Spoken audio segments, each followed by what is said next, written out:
네, 우리 하나님의 말씀 보도록 하겠습니다. 하나님의 말씀 출애굽기 11장 7절 말씀입니다. 출애굽기 11장 7절 말씀. 자, 함께 우리가 합독하도록 하겠습니다. 출애굽기 11장 7절 말씀입니다. 자, 함께 있습니다. 시작. 그러나 이스라엘 자손에게는 사람에게나 짐승에게나 개 한 마리도 그 혀를 움직이지 아니하리니 여호와께서 애굽 사람과 이스라엘 사이를 구별하는 줄을 너희가 알리라 하셨나니. 아멘. 주님 감사합니다. 오늘 금요 말씀 기도를 통해서 또 말씀을 붙잡고 기도하는 시간 갖게 하시고, 그 기도 가운데 또 주님을 갈망하며 또 주님 앞으로 나아가는 우리 믿음의 성도 되기를 간절히 소망합니다. 주님의 보혈 가운데 우리를 의롭게 여기심을 또 하나님께서 그것을 보시고 우리의 의로움을 또 선포하시며 우리를 생명의 길로 인도해 주시는 애 감사합니다. 오늘도 그 은혜 가운데 우리에게 부르신 그 목적과 계획과 또 뜻 가운데 살아갈 수 있도록 성령님께서 순간순간 붙잡아 주시고 인도하여 주시옵소서. 주님, 오늘도 성령님께서 이 예배 받아주시고 또 우리의 삶 가운데 드러날 수 있도록 또 증인된 삶을 살아갈 수 있도록 인도하여 주시옵소서. 감사하고 예수 그리스도 이름으로 기도드립니다. 아멘. 아멘. 우리 인사 나누도록 하겠습니다. 주님의 이름으로 사랑하고 축복합니다. 네, 주의 이름으로 사랑하고 축복합니다. 네, 주의 이름으로 사랑하고 축복합니다. 네. 우리가 이제 출애굽 말씀을 한번 쭉 이렇게 주일 예배 때 이렇게 함께 묵상을 했고요. 이제 이거는 어떻게 보면 이제 좀 이렇게 요약적으로 또 중간중간에 또 우리가 미처 발견하지 못한 것들을 또 이렇게 발견하면서 그것을 가지고 함께 또 기도하는 시간 갖도록 하겠습니다. 아홉 번째 재앙이 흑암의 재앙이었어요. 그죠? 흑암의 재앙. 흑암의 재앙 이후에 바로 왕은 여전히 이스라엘 백성들을 보내주지 않습니다. 하나님을 섬기도록 이렇게 보내달라고 했는데 보내주지 않는 거예요. 그래서 이제는 모세에게 단도직입적으로 다시 너를 보게 되면 널 죽이겠다라고 협박을 하게 됩니다. 그래서 모세도 다시는 바로 왕을 보지 않겠다고 하고 돌아가게 됩니다. 네, 그때 하나님께서 모세에게 이제 마지막 10번째 재앙을 통해서 이루실 것을 말씀을 하세요. 말씀을 하시는데 그 전 첫 번째부터 9번째 재앙까지는요, 언제든지 돌이킬 수 있는 그 기회를 주셨어요. 니네가 이걸 한다면 이 재앙을 내리지 않겠다라는 어떤 그 재앙, 돌이킬 수 있는 재앙이었지만 이 10번째 재앙은요, 그대로 이루어질 것을 그냥 선포하십니다. 그러니까 뭐 보내고 그게 아니라 그냥 이 10번째 재앙을 그냥 선포하시는 거예요. 자, 우리가 어떻게 이제 먼저 선포가 되는지 우리 11장 1절을 읽도록 하겠습니다. 11장 1절이에요. 시작. 한 가지 재앙을 바로와 애굽에 내린 후에야 그가 너희를 여기서 내보내리라. 그가 너희를 내보낼 때에는 여기서 반드시 다 내리니. 여기서 이제 그 두 개의 동사가 이렇게 보여지고 있는데요. 이제 한 가지 재앙을 바로와 애굽에 그냥 내린다고 말씀하십니다. 그냥 10번째 재앙은 그냥 내리는 거예요. 그냥 내리는데 이걸 내린 후에야 그가 너희를 여기서 내보내리라라고 돼 있어. 근데 그는 바로 왕이지만은 바로 하나님께서 내보내신다는 거예요. 바로 왕을 통해서 내보내신다는 거죠. 그리고 또 그가 또 바로가 너희를 내보낼 때는 여기서 반드시 다 쫓아내리라라고 합니다. 그래서 이 쫓아내는 것도 바로가 쫓아내는 거지만 실제로 하나님께서 바로를 통해서 쫓아내게 만드는 거죠. 그래서 이 두 개의 동사가 있는데 하나는 내보내리라, 또 하나는 다 쫓아내리라라는 이제 동사를 쓰고 있습니다. 의미로는 내보내는 거나 쫓아내는 거랑 별 차이가 없는 것 같아요. 그죠? 나가라, 쫓아내는 거랑 별로 차이가 없는 것 같지만은 원래 그 원어적인 의미에는 완전히 틀립니다. 이 내보내리라라는 것은 이 관계적인 의미를 가지고 있는데 어떤 거냐면, 우리가 아이들이 말 되게 안 들으면 진짜 네 마음대로 해라 하면서 어떻게 보면 이제 네 일에 상관하지 않겠다라고 얘기하잖아, 자녀들이. 그런 적이 없으신가 보죠. 그래서 네 마음대로 한번 살아봐라 하고, 하지만은 부모의 관계는 끊어지는 게 아니잖아요. 혈육의 관계는 끊어지는 게 아니잖아요. 그죠? 아무리 내가 그냥 너 마음대로 나가서 놀아봐 뭐 하지만은 부모와 그 혈육적인 관계는 완전히 끊어지는 게 아니거든요. 끊어진 게 아니에요. 자, 근데 그래서 어떤 관계적인 거, 그래, 관계적인 거, 네 마음대로 해봐라, 뭘 하든지 상관하지 않겠다라는 어떤 관계적인 멀어짐에 대한 의미입니다. 내보내다. 근데 이제 그 뒤에 쫓아내리라라는 이 말씀은 이 동사는 물리적인 거예요. 완전히 분리되는 거죠. 그러니까 밖으로 내 던져버리는 거예요. 다시 이상 못 돌아오도록 떨어져 완전 딱 떨어져 나간 거예요. 다시 붙을 수가 없는 거예요, 이거는요. 그래서 이것을 법적인 단어로 히브리어로 이혼하다라는 의미의 단어를 이 단어를 씁니다. 이 단어를 바로 가라시라는 단어를 쓰는데 이혼하다라는 의미의 단어랑 똑같은 단어예요.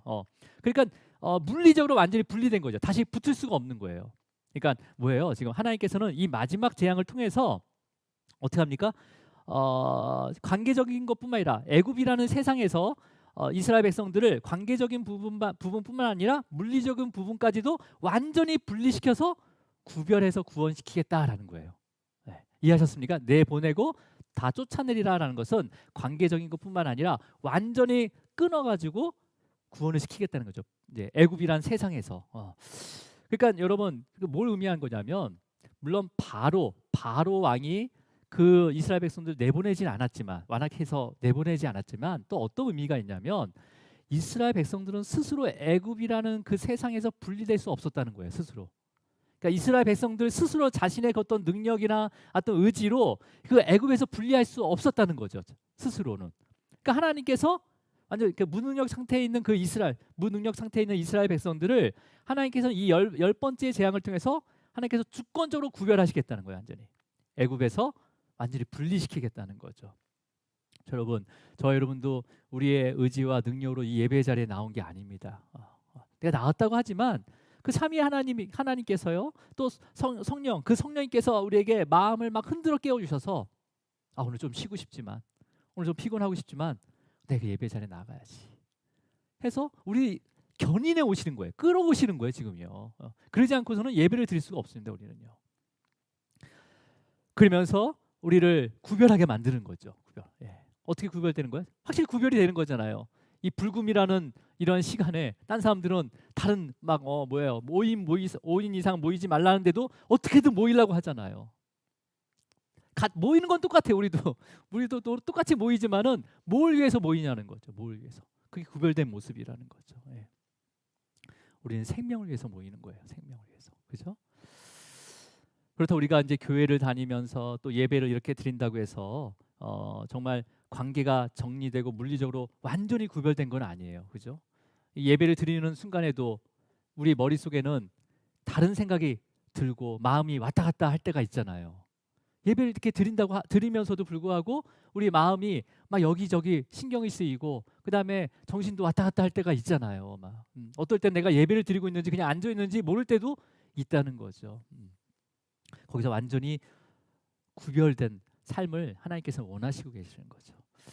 자, 그래서 여러분 이스라엘 백성들도 정말 하나님의 그 능력 가운데 그 재앙 가운데 또 은혜를 입고 그 다음에 출애굽을 하지만 애굽에서 살아온 시간이 몇 년이나 됩니까? 거의 430년이 넘고요. 세대로 따지면 한 4세대 우리의 자녀와 이때까지의 그 시간을 보냈기 때문에 외모는 히브리 사람이지만 이 뼛속까지 모든 사고가 애굽식이었다는 거예요. 다 본 게 다 애굽이었잖아요. 애굽의 문화였잖아요. 그래서 애굽에서도 여전히 출애굽을 하지만은 그 광야에서도 애굽을 동경하고 있었단 말이에요. 우리가 가야 할 그 가나안 땅을 동경하는 것이 아니라 갈망하는 것이 아니라 조금만 어려워지면 계속 어떻게 합니까? 우리가 애굽에서 왜 나왔지? 다시 우리 애굽을 가야 되겠다. 그런 게 계속 끊어지지 않는 모습이라는 거죠. 우리도 신앙 믿음을 가지고 신앙생활을 하지만 여전히 세상에서 끊을 수 없는 게 있다는 거예요. 여러분 이거 우리 스스로 못 끊습니다. 이걸 끊을 수 있도록 기도하셔야 돼요. 그리고 거기서도 계속 구별될 수 있도록 도움을 구해야 됩니다. 도움을 구해야 돼요. 자, 그렇다면 여러분 이스라엘 백성들이 얼마나 그것을 못 끊었냐면 이스라엘 백성들이 광야에 나와서 이제 모세가 시내산에서 율법을 받아서 다시 시내산에 올라가서 성막의 설계도를 40일 동안 받는단 말이에요. 너무 안 내려오니까 모세를 걱정한 게 아니라 뭐 합니까? 하나님을 찾는 것도 아니에요. 애굽에서 자주 봤던 금송아지를 만들어서 이 금송아지가 우리를 인도한 신이다라고 말하잖아요. 그죠? 근데 이 금송아지를 이게 조각한 사람이 또 누구예요? 열 가지의 재앙을 함께 모세와 함께 직접 지켜본 바로 아론이 그걸 새기잖아요. 그죠? 그만큼 우리가 이 세상에서 끊어진다는 게 얼마나 어려운지 이 또 말씀을 통해서 알 수가 있는 거죠. 그러니까 우리 힘으로는 끊을 수 없다는 거예요. 그래서 성령님의 역사하심이 필요합니다. 역사하심이. 자, 그렇다면 여러분, 아론이 그 정도면 그 밑에 있는 백성들은 더 심했겠죠. 그죠? 자, 그래서 이제 외형적으로는 출애굽을 했지만 기존 사고와 생각은 늘 애굽을 향하고 머물러 있었던 거예요. 그래서 하나님께서는 광야에 사실은 40일이면 가나안 땅에 들어갈 수 있었는데 몇 년을 머물게 합니까? 우리 40년을 머물게 하는 거죠. 40년. 오직 그 40년 동안 오직 하나님만을 의지하고 그 애국과 완전히 그 세상과 완전히 끊어질 수 있도록 이스라엘 백성들을 훈련을 시키는 과정이 바로 광야 40년의 시간이었습니다. 여러분, 저와 여러분도 광야에 오래 머물지 않도록 예배를 드릴 때마다 매일매일 주님을 갈망하시기 바랍니다. 순간순간 주님을 갈망하면서 성령님의 도우심을 구하면서 나의 잘못된 어떤 삶의 방향과 가치관을 돌이킬 수 있도록 능력을 달라고 기도하시고 구하시기 바랍니다. 그래야지만이 우리가 세상에 구별된 삶으로 주님의 그 영광을 드러낼 수가 있는 거예요. 여러분, 구별된 삶이 되기를 축복합니다. 자, 그러면 우리가 어떻게 구별해야 되는지 우리가 봐야 되는 거죠. 우리 4절을 읽어볼게요. 4절이요. 시작. 모세가 바로에게 이르되 여호와께서 이와 같이 말씀하시기를 밤중에 내가 애굽 가운데로 들어가리라. 우리를 그러니까 이스라엘 백성들을 애굽과 어떻게 구별시키냐면 하나님께서 어떻게 합니까? 밤중에 하나님께서 애굽 가운데로 들어오시겠다고 얘기하는 거예요. 그러니까 뭐예요? 애굽과 이스라엘 백성들 이 사이에 누가 딱 들어간다는 거예요? 하나님이 들어가신다는 거예요. 하나님이. 그래서 우리는 하나님과 더 친해져야 되는 거죠. 그죠? 그래서 들어가신다는 거예요. 자, 근데 언제 들어간다는 겁니까? 밤중에. 여러분, 첫 번째부터 9가지 재앙은요, 하나님께서 모세를 통해서 재앙들을 경고하잖아요. 그 다음에 하루라는 시간을 주고 보통 그 재앙을 언제 내리냐면 밤에 내린 게 아니라 보통 낮에 내렸습니다. 낮에. 근데 이 10번째 재앙은요, 밤중에 하나님께서 그 애굽으로 들어오신다는 거예요. 들어오셔서 뭐 하는 거죠? 막 다 난리를 하나님께서 심판을 하신다는 건가요? 자, 여기서 보세요. 하나님께서 밤을 선택한 것은 뭐냐면 밤은 어떤 거죠? 우리에게 밤은 어떤 거예요? 자는 시간이잖아요. 자는 시간. 여러분 밤에 안 자세요? 밤에 자잖아요. 그렇기 때문에 여러분 하나님이 오시는 그 시간은요, 그 하나님이 심판 때거든요. 하나님이 오신다는 것은 하나님이 심판 때만 우리한테 오시는 거예요. 심판. 종말의 때 오시는 거잖아요. 그러니까 여러분 하나님의 그 심판은요, 언제 오는지 알 수 없다는 거예요. 밤중에 오신다는 거니까. 하지만 그리스도인들은 믿음으로 깨어서 기다리게 됩니다. 깨어서 기다리게 돼요. 실제로 이스라엘 백성들이요, 유월절 밤에 자고 있었습니까? 깨어 있었습니까? 깨어 있었어요. 말씀을 듣고 말씀을 행하면서 깨어 있었어요. 그러니까 하나님께서는요, 언제 오실지, 예수님께서 언제 재림하실지 모르지만은요, 그리스도인들에게는 알려주십니다. 아주 은밀한 방법으로 알게 하세요. 그래서 준비할 수 있도록 우리에게 은혜를 주십니다. 자, 근데요, 그 당시에 밤이라는 시간은요, 고대 근동, 지금도 뭐 우리는 누가 그러더라고요. 우리나라 밤이 가장 아름답다고요. 우리나라만큼 밤이 밝은 나라가 없대요. 여러분 처음 들어보셨어요? 얼마 전에 저랑 오랫동안 교제하는 집사님이 계시는데 해외로만 계속, 이번에도 카타르 나가신다고 또 인사하러 오셨거든요. 그래서 그분이 그러더라고요. 항상 그분이 가면 항상 해외 저기 S그룹 건설 토목 쪽에 계시는데 항상 해외로 나가요. 근데 해외로 나가시면 항상 그 집사님이 하시는 게 뭐냐면 그 지역의 선교사를 찾습니다. 그 선교사와 함께 식사를 하고 그 다음에 선교사의 어려운 이야기를 듣고 또 할 수 있다면 그곳에 또 헌금과 11조를 이렇게 드리는 집사님이에요. 너무 귀한 사역 아니에요? 그런데 나가기 싫다는 거예요. 너무 힘들대요. 우리나라가 최고 좋다는 거예요. 그리고 밤은요. 근데 거기 밤은 너무 무섭다는 거예요. 네, 너무 무섭다는 거예요. 근데 우리나라는 뭐 여자가 혼자 밤에 다녀도 전혀 무섭지 않잖아요. 그리고 너무 밝고 되게 밝아요. 그래죠? 네. 근데 그 당시에 그 고대 근동 때 그때는요. 이 밤이라는 시간은요. 가장 두려운 시간이에요. 가장 두려운. 불을 밝힐 수가 없는 거죠. 그 당시에. 그죠? 가장 두려운 시간이라서 밤에는요. 절대 그 침소에서 절대 나오지 않습니다. 그래서 아홉째 재앙이 캄캄한 흑암이었어요. 그 캄캄한 흑암이 3일 동안 애굽 땅에 있었을 때 애굽 사람들이요. 낮인데도 그러니까 시간은 낮인데도 흑암이 있으니까 자기 처소에서 일어나지 않았다라고 기록이 되어 있습니다. 그러니까 밤이 무서웠다는 거죠. 나가면 죽는다라고 생각했어요. 그래서 그 어둠을 그렇게 두려워하는 애굽 사람들은요. 해가 떠오르면 아침마다 감사하면서 태양신을 숭배했어요. 그래서 바로 왕이 자기는 누구의 아들이라고 합니까? 태양신의 아들이라고 한 거예요. 태양신의 아들이라고. 자, 그러면 하나님께서 모든 세상 사람들이 두려워하는 밤에 애굽으로 들어오신 거죠. 그죠? 애굽으로 들어오셔서 뭘 행하십니까? 장자의 그 심판을 행하시면서 이스라엘 백성들을 출애굽하게 만드는데 그냥 출애굽하게 하는 게 아니라 바깥에서 불기둥을 보여주세요. 그리고 우리 한번 봤죠? 그냥 나간 게 아니라 캄캄한 밤인데 60만 명, 장정만 60만 명, 250만 명, 아이들까지 가축까지 또 수많은 잡초까지 합하면 250만 명에서 300만 명이 어떻게 그 밤에 가나안 땅 광야로 나갈 수 있어요? 빛이 하나도 없는데 하나님께서는 그때부터 불기둥으로 그 길을 비춰주신 거예요.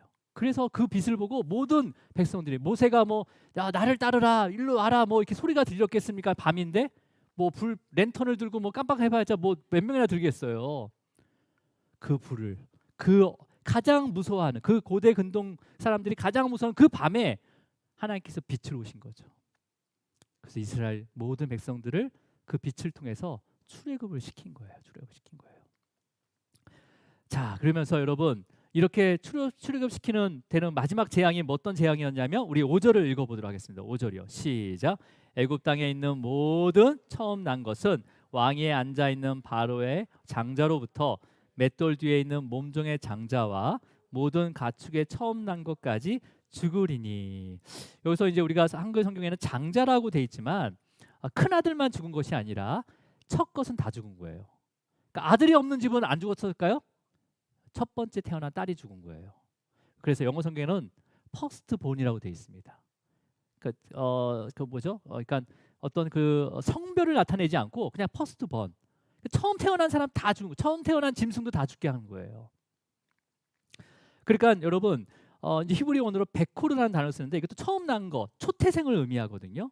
그래서 애굽 땅에 있는 왕과 귀족뿐만 아니라 가장 낮은 신분이 바로 맷돌 돌리는 여인이에요. 그 여인이 낳은 그 여종의 장자까지 첫 태어난 아이까지 또 모든 가축의 첫 태어난 것까지 다 죽게 된다고 경고를 하시는 거죠. 그래서 그 당시에 첫 것은 다 모든 것을 대표하는 거니까 완전히 다 죽이겠다는 거죠. 그죠? 그래서 모세는 바로의 왕에게 이 재앙으로 이 애굽 땅의 죽음의 부르짖음이 얼마나 큰지 애굽의 역사상 전후무후한 마지막 재앙이 될 것이야라고 경고를 하게 됩니다. 자, 우리 오늘 본문절 7절을 읽도록 하겠습니다. 시작.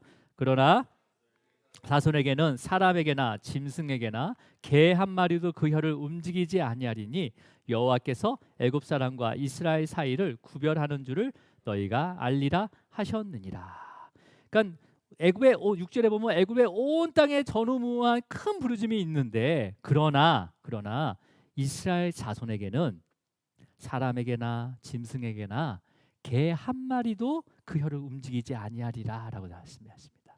여러분 개가 혀를 움직일 때는요 짖을 때 움직이거든요. 개가 짖지 않는다는 거예요. 여러분 여기서 개는 애완견이 아닙니다. 여기서 개는 그냥 들개예요. 들개. 우리 시골에도 가면요, 낯선 사람이 서울 사람들이나 딱 시골에 가면 동네 개가 한 마리 짖기 시작하면 온 동네가 다 짖어버려요. 그래서 난리가 나는 거죠.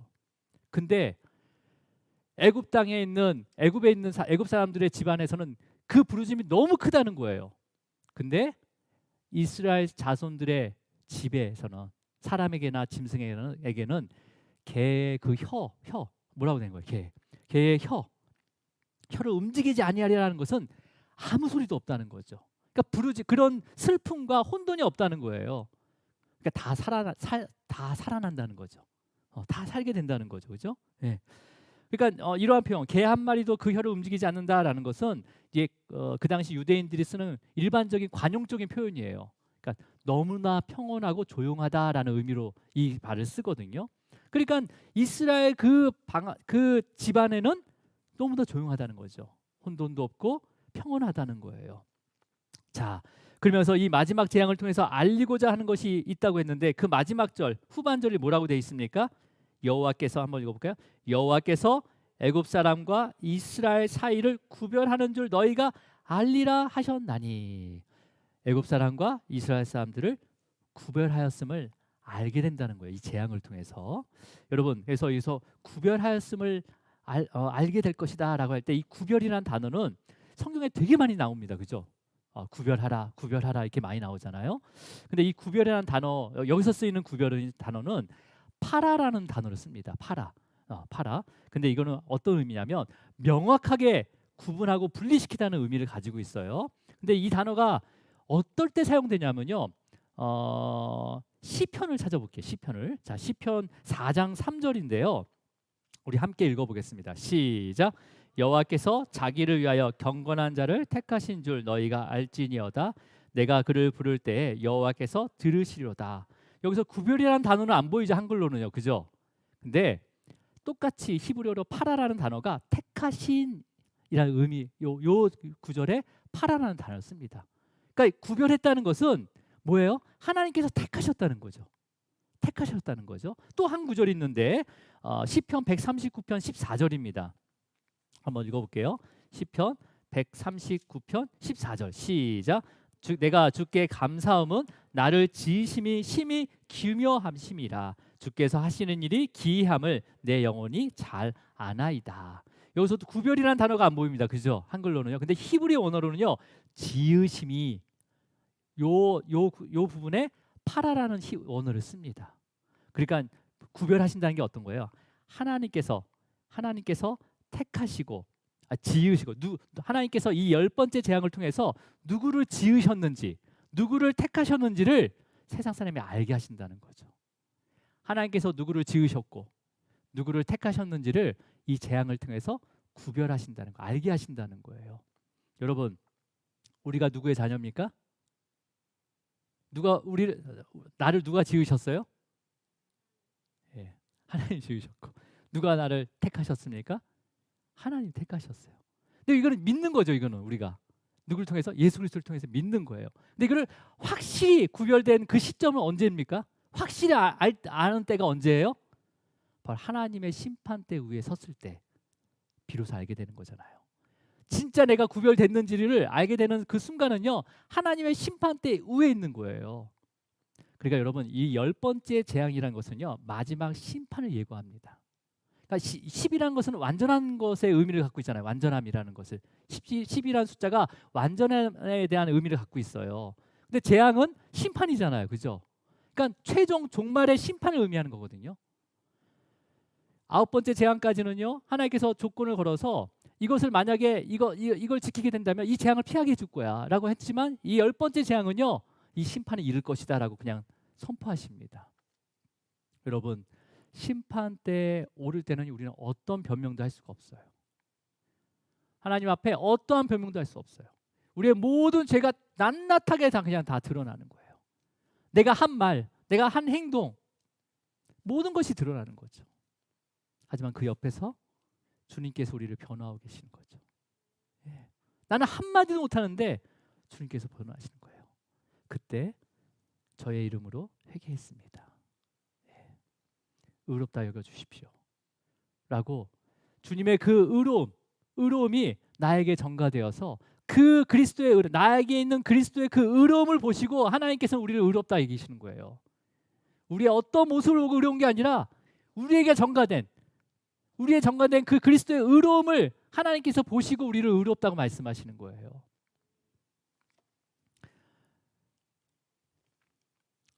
심판대에 오직 심판대 위에서만이 구별을 할 수가 있는 거죠. 이 파라라는 단어가 그 단어입니다. 근데 우리가 이제 레위기를 보면서 구별이라는 단어를 또 많이 써요. 구별. 그래서 뭘 구별하라, 뭐 먹는 것을 구별하라, 그 다음에 더러운 것을 부정함과 정결함을 잘 구별해야 된다라는 구별이라는 단어를 많이 쓰거든요. 근데 이때 사용한 구별은요, 파라라는 단어가 쓰는 것이 아니라 바달이라는 단어를 씁니다. 그냥 그렇게 생각하세요. 그냥 바달이라는 단어를 써요. 근데 이 바달이라는 단어는 똑같아요. 단순히 분리시키다, 분별하다, 근데 떠나다라는 의미를 가지고 있어요. 근데 이거는 어떤 의미입니까? 그러니까 마지막 심판에서는 파라라는 이 구별돼 이르기까지 어떻게 하라는 거예요? 죄에서 떠나라는 거예요. 바달이라는 것은 분리시키다, 떠나다라는 의미인데 분별하다. 그러니까 죄에서 현재의 너의 모습에서 떠나라는 거죠. 죄된 모습에서 떠나라는 거죠. 분별하라는 거죠. 그 의미로 바로 바달을 쓰는 거예요. 바달. 예, 그게 구별이라는 거죠. 자, 근데 여러분, 자 이제 말씀을 정리하면 어떤 거냐면 하나님께서는 마지막 장자 초태생의 죽음의 재앙 심판을 통해서 최종 심판인 거죠. 구별하신다는 거예요. 애굽 사람과 이스라엘 사이를 구별한다는 거예요. 어떻게 구별하는 거죠? 죽을 자와 살 자로 명확하게 구별하신다는 거잖아요. 그죠? 그 살 자는 바로 하나님이 지으시고 택한 자라는 거죠. 산 자는. 자, 그렇게 정리가 되는 거죠. 그러면 애굽에 대한 마지막 심판인 거죠. 마지막 심판인 거예요, 이게요. 자, 그러면 여러분 죽을 자와 살 자를 명확하게 구별하시는데 이 재앙을 통해서 죽을 자는 이미 죄로 인해서 하나님의 그 진노의 잔이 다 채워진 거예요. 채워져서 그냥 엎어진 거예요. 그래서 죽음의 심판을 받아 마땅한 사람인 거예요. 마땅히 죽어야 될 사람인 거예요. 근데 살자는 어떤 자입니까? 살자는 하나님이 지으시고 택한 자잖아요. 택한 자인데 그 살자도 이미 죽은 자라고 할 수가 있습니다. 자, 여기서부터 잘 들으셔야 됩니다. 왜 살자? 물론 이제 구원받은 자 이스라엘 백성들, 하나님이 지으시고 택하신 이스라엘 백성들이 살자인데 사실 이 살자도 죽은 자라는 거예요. 죽은 자. 왜 죽은 자냐면 어떻게 살게 되죠? 이 장자의 죽음에서 어떻게 살게 됩니까? 예. 6월절에 어린 양의 피를 잡아가지고 문설주와 좌우 임방에 바르잖아요. 그게 그 가정에 들어가는 입구기 때문에 거기에 바르면 온 집안이 다 피로 덮인 거나 마찬가지인 거예요. 자, 근데 그렇게 바르고 나서 하나님의 죽음의 사자가 쫙 애굽을 딱 지나가잖아요. 지나가면서 뭘 봅니까? 문설주와 좌우 임방에 피가 흥건히 있는 것을 바라보면서 여긴 다 죽은 자구나, 이미 다 죽었구나 라고 생각하고 넘어간 거예요. 그 피가 어떤 조건 무슨 뭐 이게 이 피 보시면 지나가십시오 그게 아니라 그 문지방과 임방에 흥건히 흘러져 있는 그 피를 보고 이 집안은 벌써 이미 죽었구나라고 판단하고 넘어간 거예요. 그러니까 여러분 6월절에 그 어린 양은 이스라엘 백성 대신에 죽은 거잖아요. 그죠? 백성 대신에 죽었고 이스라엘 백성들은 그 어린 양의 피 흘림으로 인해서 살게 된 거잖아요. 맞습니까? 그 피 흘림이 우리를 살리신 거예요. 피 흘림이. 그래서 예수님께서는요, 저와 여러분을 그 죄의 그 진노의 심판 가운데 살리기 위해서 6월절에 어린 양처럼 십자가에서 저와 여러분을 대신해서 죽으시고 피를 흘리신 거예요. 그 흘리심으로 예수 그리스도의 그 의로움이 우리에게 전가된 거죠. 그래서 하나님께서는 우리에게 전가된 그 그리스도의 의를 보시고 죄의 죽음의 심판에서 다시 살게 하신 겁니다. 먼저 우리가 죄인임을 깨달아야 되는 겁니다. 그죠? 죄인을 깨달았으면 이 진리를 믿을 때 우리는 예수님이 그 십자가에 죽으실 때 같이 죽은 거예요. 같이 죽은 거예요. 예. 그 예수님의 피가 다시 저와 여러분을 살리신 거죠. 바로 그게 보혈의 피라고 합니다. 바로 그게 보혈의 능력인 거예요. 그죠? 여러분, 지금 저와 여러분 안에는 어떤 피가 흘러야 되는 거예요? 네, 주님의 보혈의 피가 흘러야 되는 겁니다. 예. 내 피가 아니라 주님의 보혈의 피가 덮어져서 흘러져야 되는 거예요. 그죠? 예. 그래서 하나님께서는 그 피로 심판받을 자와 구원받을 자를 구별하신다는 거예요. 끝까지 주님의 그 보혈이 우리 안에 덮어지기를 축복합니다. 축복합니다. 예. 여러분, 그러니까 사도 바울도요, 자신이 구별된 자임을, 하나님이 지으시고 택하신 자임을 뭘로 고백하는지 아십니까? 바로 예수 그리스도를 통해서 고백을 해요. 그 말씀이 바로 갈라디아서 2장 20절 말씀이에요. 자, 우리 함께 읽도록 하겠습니다. 시작. 내가 그리스도와 함께 십자가에 못 박혀나니 그런즉 이제는 내가 사는 것이 아니요 오직 내 안에 그리스도께서 사실 것이라. 이제 내가 육체 가운데 사는 것은 나를 사랑하사 나를 위하여 자기 자신을 버리신 하나님의 아들 믿는 믿음 안에서 사는 것이라. 아멘.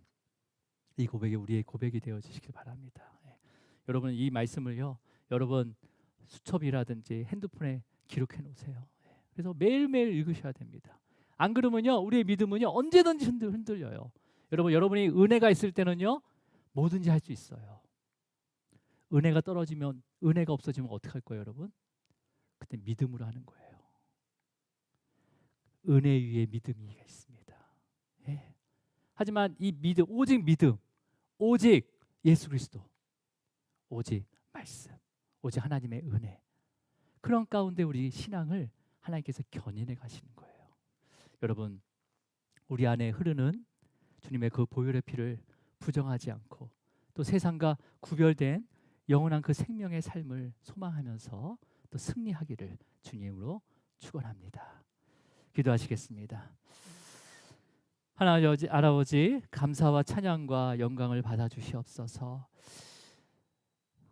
하나님께서 우리를 창세전에 택하시고 지으셔서 세상과 구별하여 주심을 감사합니다. 하지만 우리가 그 구별하심을 또 깨닫지 못해서 오히려 세상과 더 연합하여 살아갔던 우리의 모습을 주님께서 불쌍히 여겨주셔서 그를 구별하고자 또 주님께서 직접 이곳에 내려오셨습니다. 그리고 주님께서 스스로 또 자기의 몸을 내어주심으로 또한 아버지여, 그 6월절에 어린 양의 문설주와 임방에 뿌려져서 그 죽음의 사자가 넘어간 것처럼, 지나간 것처럼 주님의 그 십자가의 보혈로 인해서 우리가 그 진노의 심판 가운데서 넘어가게 하셨습니다. 주님의 그 의로우심이 또 나에게 믿음으로 전가되었고, 그 전가된 그 믿음을 보시고 우리를 의롭다 여기신 그 하나님의 그 사랑과 은혜를 또 우리가 기억하게 하여 주시옵소서. 우리는 우리 스스로 구원할 수 없는 전적으로 타락하고 부패한 존재입니다. 어떠한 능력도 가지고 있지 않는 무능력한 존재임을 깨닫게 하시고, 이제는 우리를 구원의 길로 인도하실 그 주님만을 바라보며 갈망하며 붙잡기를 간절히 소망합니다. 예수 그리스도와 함께 십자가에서 우리의 옛사람을 죽게 하시고 주님의 그 거룩한 보혈의 피로 다시 살게 하셔서 이제는 전인격적으로 주님을 따르는 구별된 자녀가 되기를 간절히 소망합니다. 여전히 연약하고 부족하지만 우리의 마음 가운데 성령께서 내주해 주셔서 그 모든 것들을 변화시켜 주시고 성화시켜 주시옵소서.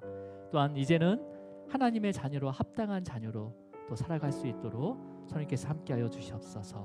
모든 것을 주님께 맡기며 예수 그리스도의 이름으로 기도드립니다. 아멘. 아멘. 우리 찬양하도록 하겠습니다.